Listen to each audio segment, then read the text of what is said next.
Alunos de escolas municipais e federais vão manter o direito à gratuidade nos transportes. Repasses para universidades estaduais através de duodécimos podem ser garantidos. E plenário aprova a criação do programa Empresa Amiga da Segurança. O Jornal da Alerj está começando agora.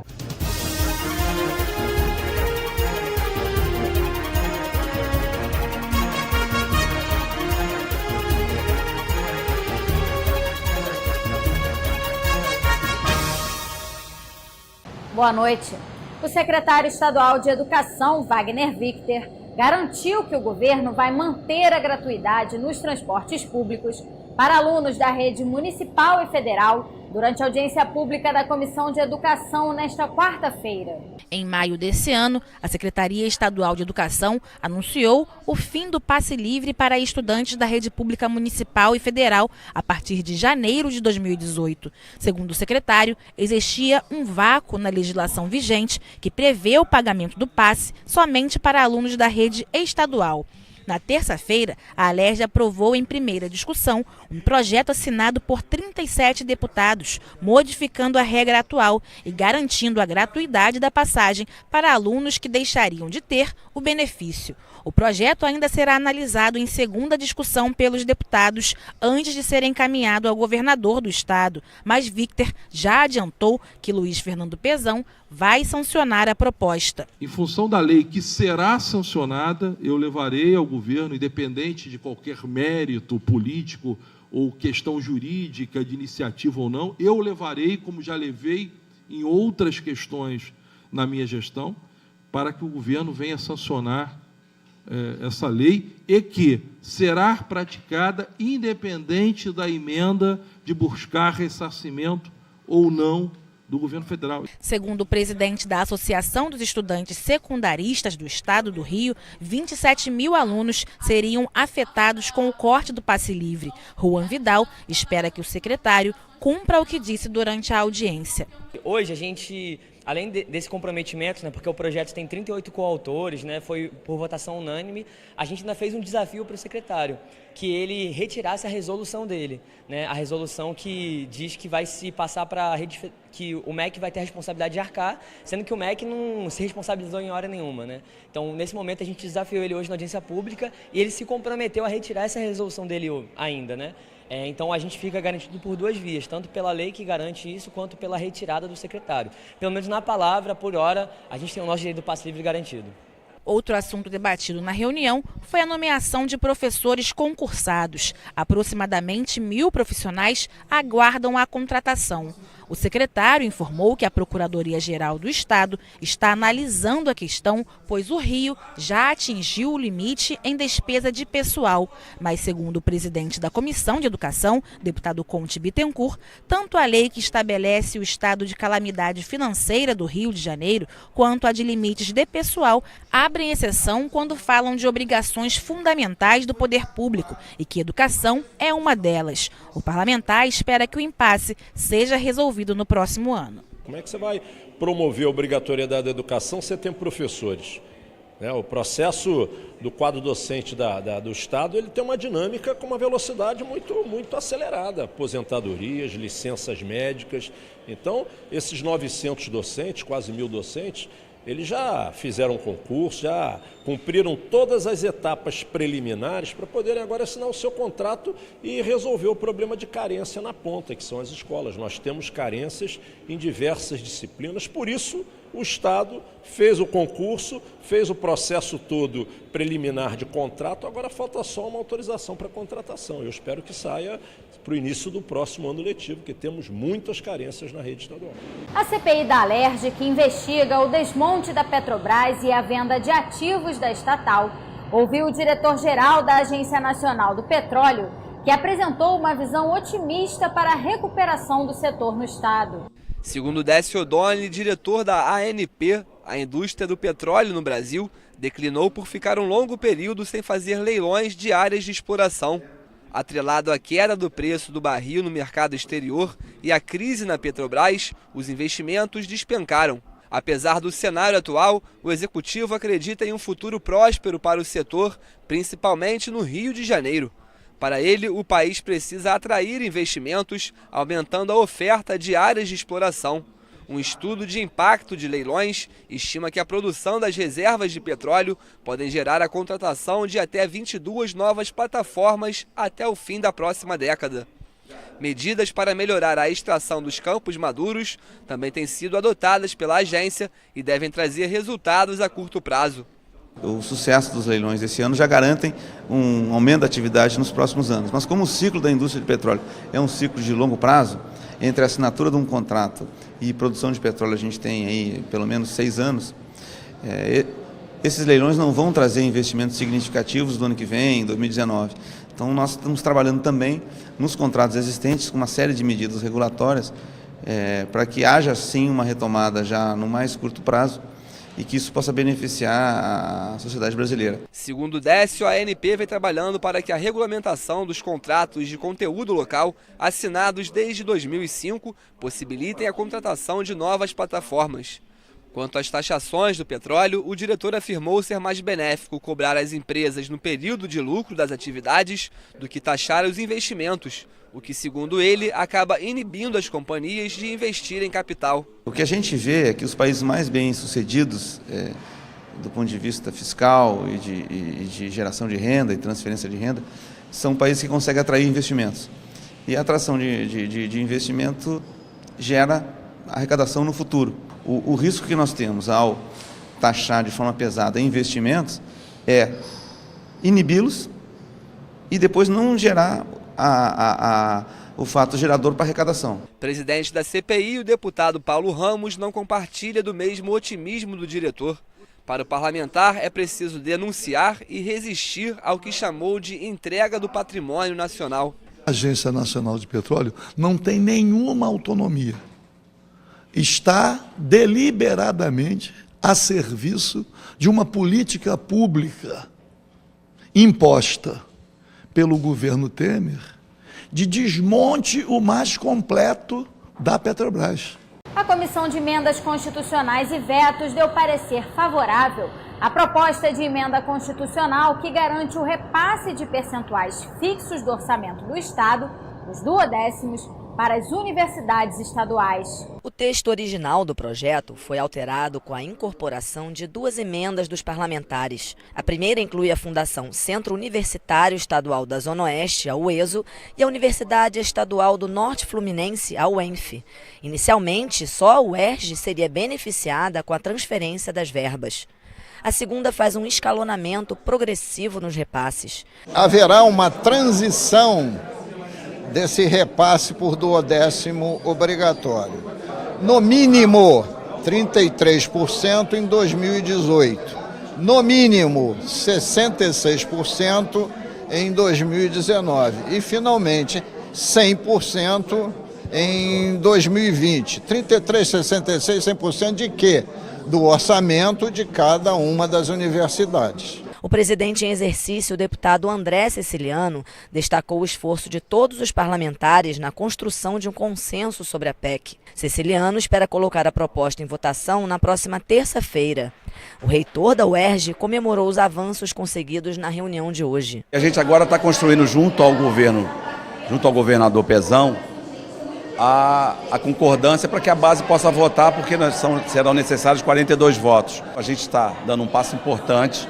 Nós temos um compromisso junto ao governador, junto ao líder do governo, junto ao Rafael Pisciani, aos deputados da oposição e também da base, que é o convencimento de parte do Executivo para que a gente possa votar na próxima semana, terça-feira, primeiro turno, e quinta-feira o segundo. É muito mais do que um avanço. Eu acho que a reunião de hoje foi histórica, como muitos deputados colocaram. E se isso nós conseguirmos realmente que essa PEC vá a plenário na semana que vem, isso é tudo que nós vimos lutando há muito tempo.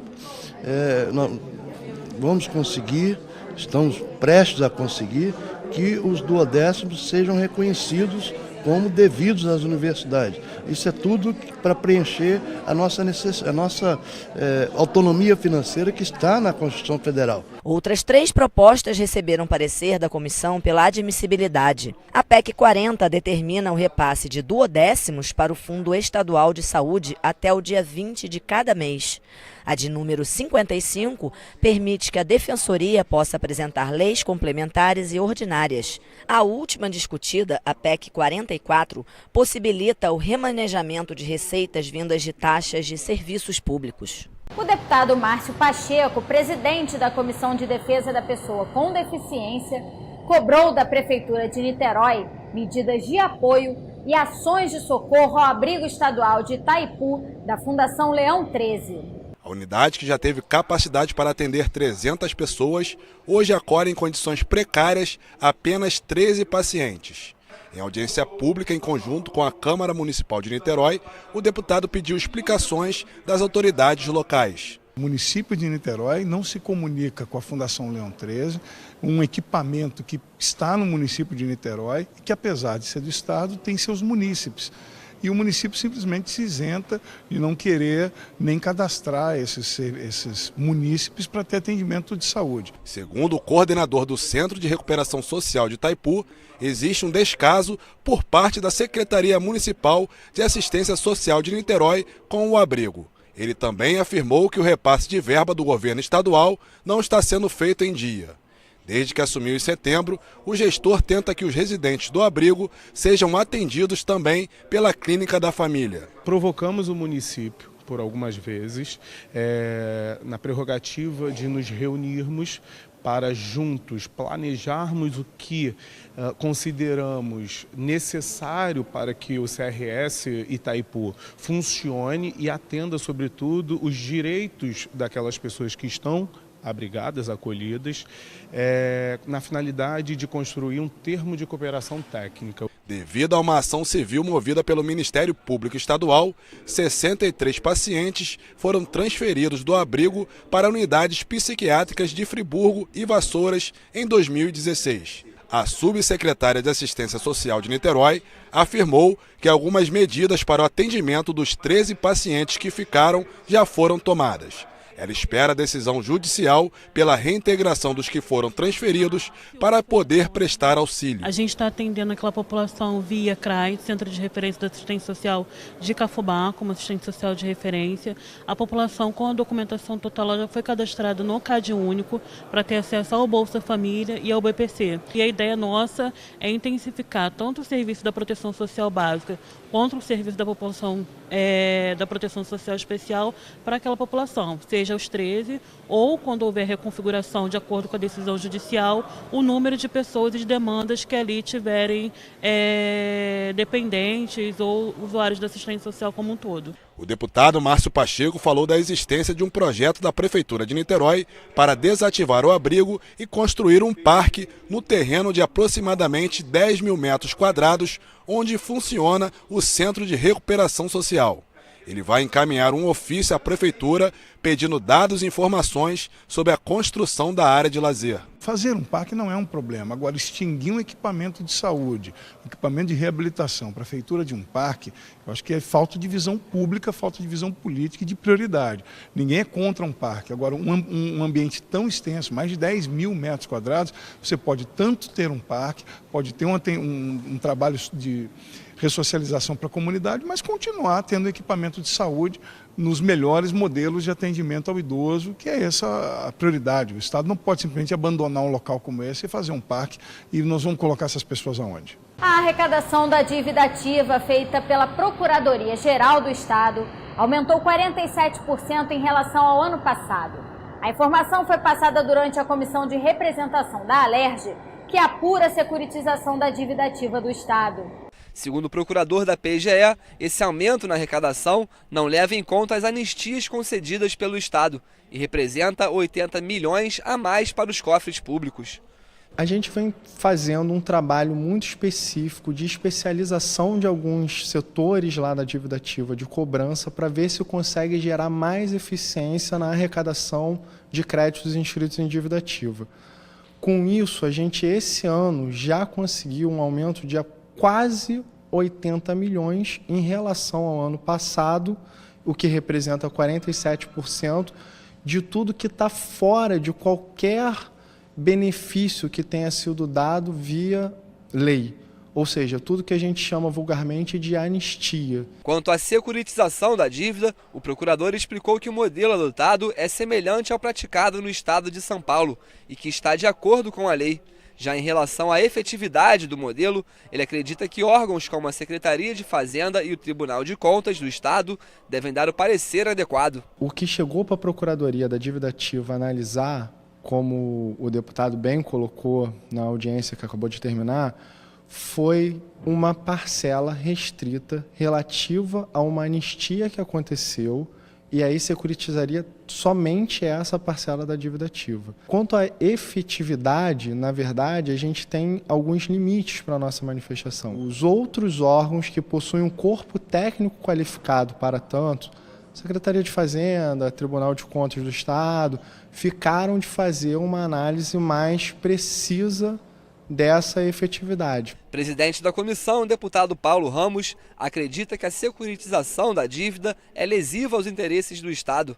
Ele citou uma ação do Ministério Público que interrompe o processo. Para o parlamentar, o governo deveria focar em arrecadar receitas e evitar possíveis endividamentos. A questão da securitização da dívida ativa é que a empresa que foi criada tem o objetivo de securitizar, primeiro, a parte chamada boa. Uma parte da dívida ativa que integra um acordo feito, inclusive com a participação da Secretaria de Fazenda e da Procuradoria-Geral do Estado, para o pagamento dessa dívida. Nesta quarta-feira, o plenário discutiu a criação do programa Empresa Amiga da Segurança. Veja como foram as votações.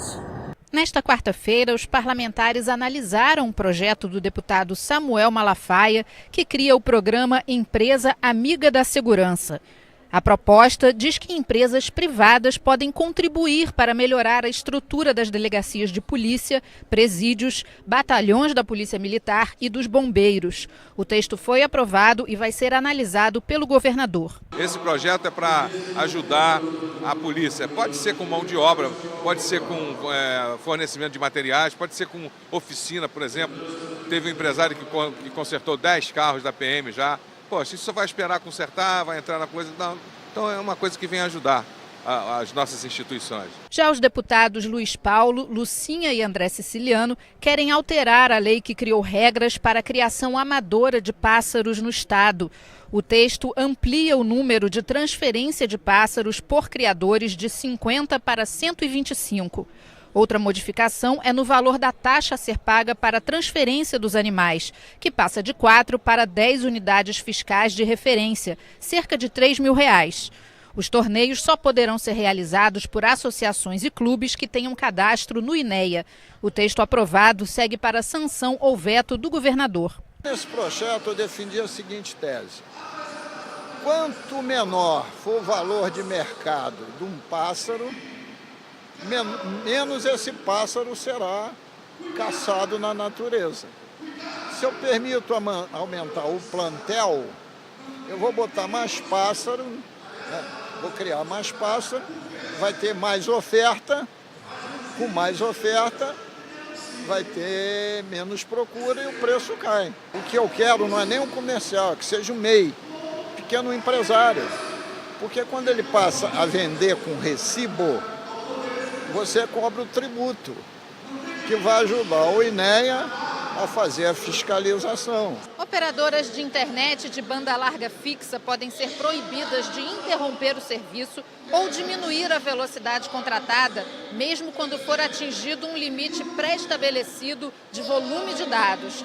O projeto do deputado Benedito Alves foi aprovado em segunda discussão e agora segue para ser analisado pelo governador. A cultura hip-hop pode ser declarada patrimônio cultural imaterial do estado do Rio. O título se estende a todas as manifestações artísticas do hip-hop, como o breaking, o grafite e o rap. O projeto garante a realização de rodas culturais em espaços públicos, sem a necessidade de autorização prévia da polícia ou dos bombeiros. A proposta dos deputados Marcelo Freixo e Zaqueu Teixeira foi aprovada em segunda discussão e vai ser analisada pelo governador. É muito mais importante para os movimentos culturais é reconhecer as rodas culturais e permitir que elas funcionem nos espaços públicos, independente de autorização da Polícia Militar, da Polícia Civil ou Corpo de Bombeiro, desde que não haja instalação de um palco com uma estrutura de um evento. E um projeto que vai ser muito importante para esse movimento, para essa juventude que precisa do apoio do parlamento. O Livro dos Heróis do Estado do Rio de Janeiro pode ter o nome alterado para Livro dos Heróis e Heroínas do Estado do Rio de Janeiro. A proposta, assinada pela bancada feminina da Alerj e pelo deputado Nivaldo Mulim, foi aprovada e depende da sanção do governador para virar lei. O livro da heroína ela é muito importante. Por exemplo, nós tivemos em 1964 a deputada Berta, que em seguida ela foi suplente, passando o cargo para Carlota, né, em 1934. Então nós temos muita heroína no estado do Rio de Janeiro. Então eu acho que agora, penso eu, que abrimos as portas, né, para que possamos relembrar e dedicar as heroínas do nosso estado do Rio de Janeiro. O projeto do deputado Luiz Martins pode tornar obrigatória a presença de um nutricionista nas escolas das redes pública e privada do estado. O profissional, registrado no Conselho Regional de Nutrição, deve orientar as cantinas e refeitórios para que ofereçam alimentação de qualidade às crianças. O texto, que altera uma lei de 2005, foi aprovado em primeira discussão. O programa Um Lar para Mim, criado por lei aprovada no ano de 2000, pode ser modificado. A deputada Tia Ju e o deputado Flávio Serafini querem estender o benefício do auxílio-adoção aos servidores públicos comissionados que decidirem acolher uma criança ou adolescente. A proposta foi aprovada em segunda discussão. Aqueles que têm cargos comissionados também terão direito ao benefício de auxílio-adoção no caso da adoção. Então nós ampliamos para os servidores comissionados, né? Isso vai estar incentivando, porque muita gente às vezes quer adotar, mas não tem condição financeira, porque sabe que assumir o compromisso de uma criança é assumir compromissos financeiros também. O benefício vem ajudar a pessoa a realizar o sonho, né, de poder ter o seu filho e também de realizar o sonho das crianças, cumprindo o direito fundamental da Constituição e do Estatuto da Criança, que é o convívio familiar e comunitário. Portadores do vírus HIV podem ter isenção de tarifa nos transportes intermunicipais do estado.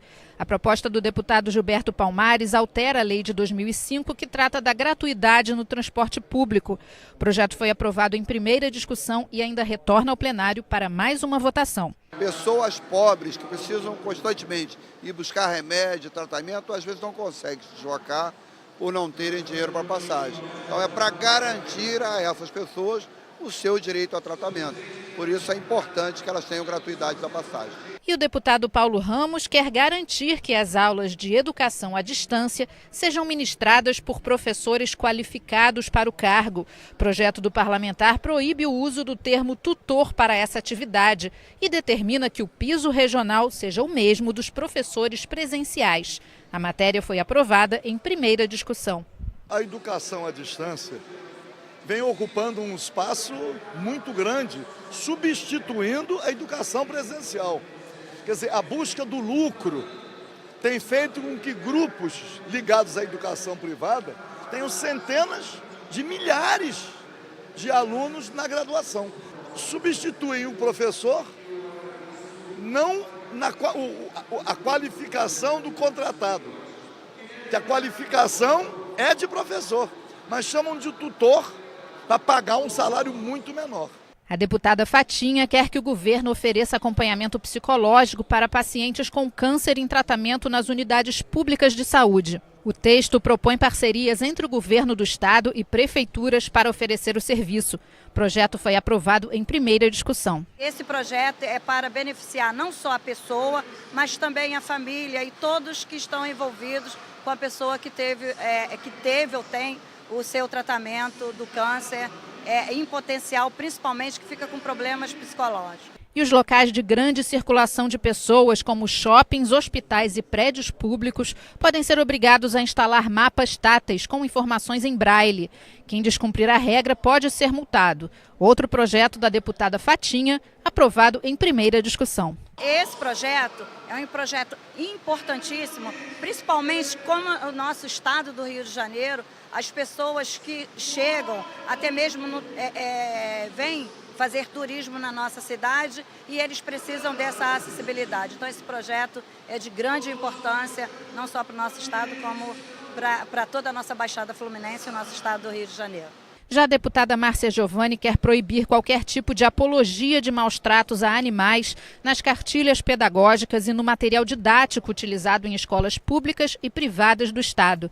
O projeto ainda retorna ao plenário para mais uma votação. Esse projeto surgiu quando eu recebi no meu gabinete o Marcelo Pereira, que é um grande defensor da causa animal, né?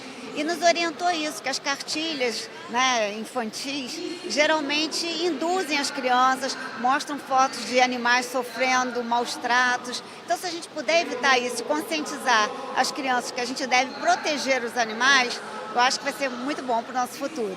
O Jornal da Alerj fica por aqui. Você pode acompanhar a programação também em nosso site e pelas redes sociais. TV Alerj, o canal do povo fluminense. Uma boa noite para você e até amanhã.